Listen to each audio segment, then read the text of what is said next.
اهلا يا بنات، عاملين ايه؟ يا رب تكونوا بخير. انا جايه اتكلم معاكم. طبعا انا ما ظهرتش في رمضان خالص، ما عملتش اي فيديوهات. طبعا رمضان كان ضغط عليا جامد قوي، خصوصا ان انا عملت حاجه لاول مره في حياتي اعملها.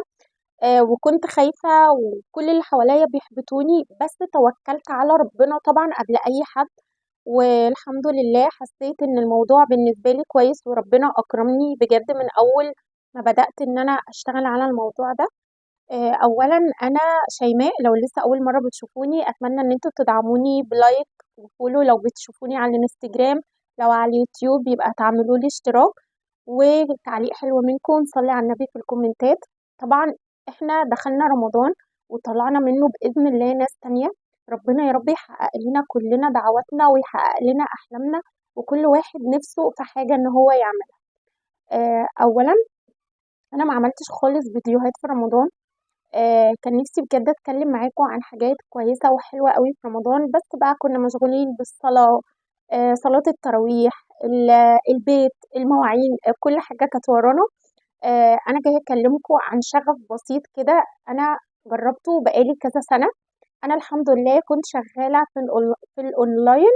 بقالي كذا سنة على النت، بقى ببيع هدوم، ادوات منزلية، آه، شنط، كذا حاجة. يعني أول حاجة بدأت في حاجة معينة، بعد كده ما لقيتهاش بتمشي قوي، فبدأت إن أنا أنوع.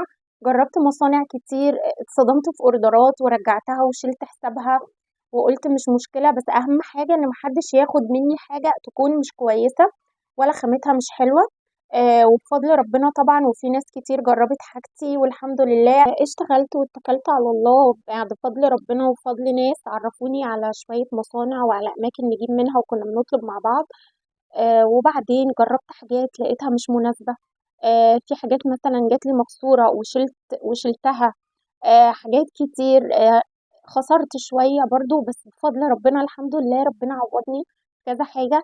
كنت زي ناس كتير قوي خايفة ان انا ابدأ، ايه ده انا هبدأ شغل اونلاين وانا الناس هتثق فيا ازاي وهتعرفني ازاي؟ بفضل ربنا ثم قراءة سورة البقرة. الاستغفار بجد من الحاجات الحلوة قوي اللي هي بتفتح لك ابواب الرزق. طبعا ادخلوا شوفوا فضل الاستغفار في حياة الناس بيعمل. وقفت على رجلي في موضوع الشغل ده، انا بقى بشتغل لوحدي، مش باخد من حد جنيه، انا بساعد نفسي الحمد لله بفضل ربنا. فقلت ان انا هفتح محل لو حتى صغير قوي، فاخدت محل صغير وبدأت اعرض فيه الحاجة. بفضل ربنا الناس كانت بتعدي في الشارع اغلبها متعرفنيش. كنت فاتحاه في مثلا بعد نص رمضان كده بشوية، او اخر اسبوعين في رمضان بالظبط كده. والست اللي انا اخدت منها المحل ست ذوق جدا. سابت لي اخر وقت في قبل ما اخد مثلا المحل. هكمل معاكم الموضوع بتاع المحل اللي انا فتحته او الحاجه اللي انا عملتها في اواخر رمضان. طبعا انا اتكلت على الله. طول ما انت ربنا مسهل لك الامور والدنيا معاكي بتمشي، تحسي ان انت ربنا كاتب لك الخير في الحاجه دي.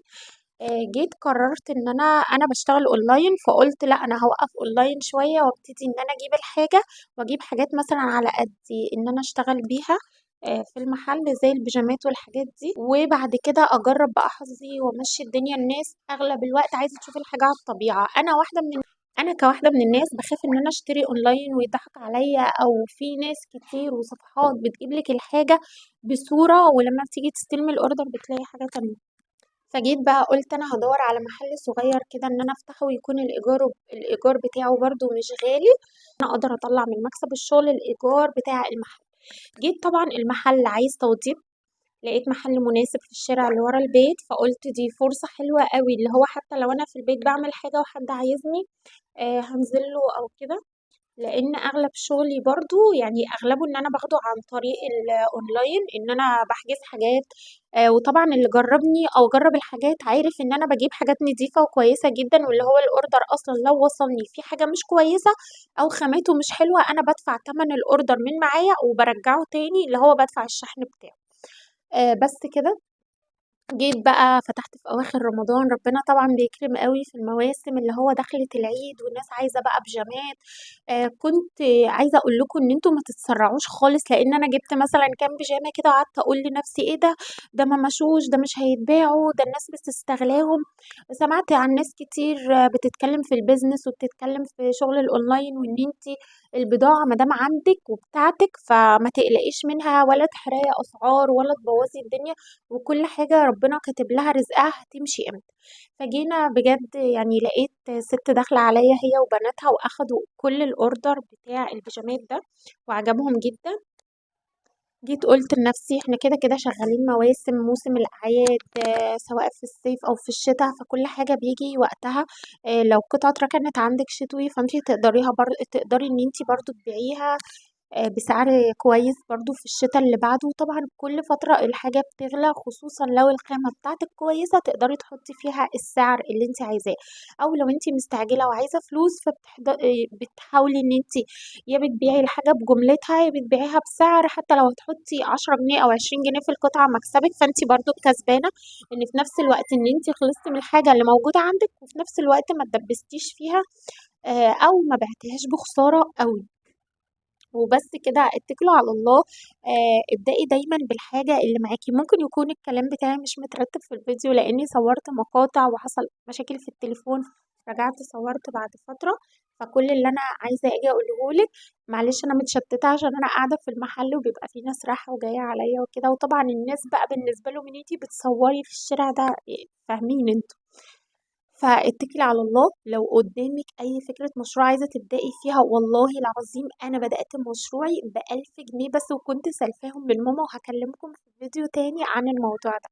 اتمنى ان انتوا تشتركوا في القناة لو عجبتكم. طبعا بنزل لكم شغل الحاجات اللي هي عندي، بصورها وبنزلها كمان في القناة وعلى الانستجرام.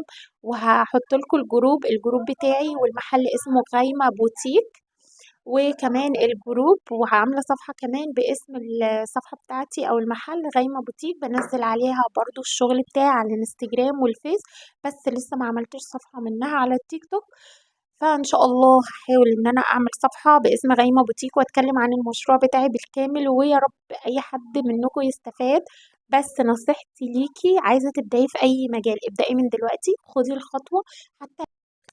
حتى لو هتبدأي بمبلغ صغير قد كده، هتبدأي من بيتك، ابدأي. لو عندك هواية بتحبيها برضو ابدأي ان انت تعمليها وتوكلي على الله.